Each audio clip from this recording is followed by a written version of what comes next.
Start. Mukhtar फकीर सर्पमित्र हे होंडांते गावाचे आहेत. हे सर्पमित्र असे आहेत, त्यांना ज्या ठिकाणी माहिती मिळाली, फोन आला, तर त्यांचं स्वतःचं काम सोडून त्या ठिकाणी त्या सर्प पकडायला ते जात असतात. त्यांनी शिरपूर तालुका व आजूबाजूचे जे जळगाव जिल्ह्याला लागून भाग आहे त्या भागामध्ये त्यांना ते एकदम प्रख्यात आहेत. त्यांना ज्या ठिकाणी साप आहे अशी जरी माहिती मिळाली, त्यांचं स्वतःचं काम सोडून त्या ठिकाणी जातात आणि त्या सापाला पकडून त्या सापाला ते जंगलामध्ये सोडत असतात. अतिशय समाजाच्या दृष्टीने चांगलं काम करता आहेत ते आणि त्यांचं कौतुक करावं तेवढं कौतुक कमी आहे.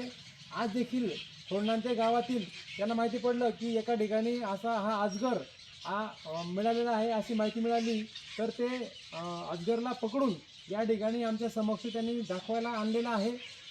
अधिक त्या अजगरबद्दल अधिक माहिती आता ते सांगतील. दादा, मुक्तार दादा, या अजगरचं वैशिष्ट्य काय आहे? हा विषारी आहे, हा विषारी आहे, कसं सांगा बरं. हे पूर्णपणे बिनाविषारी आहे. बिनाविषारी आहे. बरं, हा जर कधी याला कोणाला पकडून घेतलं तर काय होतं बरं? माणसाला पकडलं तर? माणसाला पकडलं तर ते त्याच्यात ते टाक्या लागतील, 15 ते 20 टाके. अच्छा, आणि जखमी होतील. बरं. दुसरं काही नाही. बरं, आता तुम्ही याला पकडलं, या तुम्ही कोण सोडणार आहे याला? याला अनडॅम जंगलामध्ये सोडणार आहे. हा पाण्यामध्ये राहतो का वरती राहतो?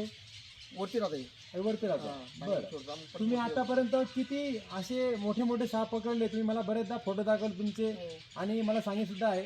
तुम्ही सांगा बरं, किती तुम्ही आतापर्यंत साप पकडले, कसे पकडले, कोणते कोणते साप पकडले बरं? मी नागपान पकडले, रसवायबर पकडले, अजगर पकडले. अजगर पकडले आता. बरं बरं बरं. आपल्या भागामध्ये मण्यार पण आहे, रसवायबर पण आहे. त्याच्यानंतर पुरुषा पण पकडलंय. अच्छा, सर्वात जास्त विषारी साप कुठला असतो? मण्यार, घोणस. मण्यार कोण? ते जर चावलं तर माणसाचं काम होतं. हो.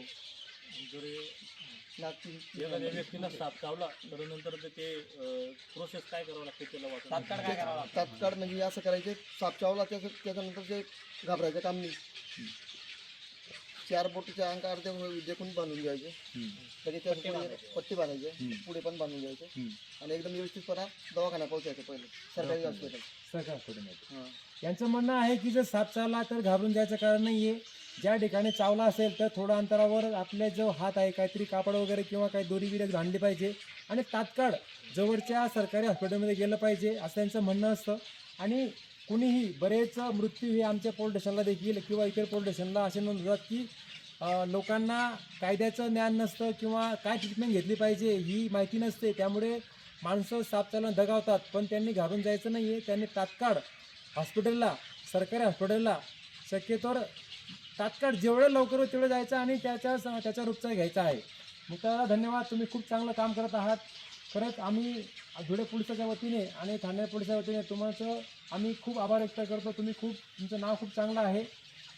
धन्यवाद. धन्यवाद.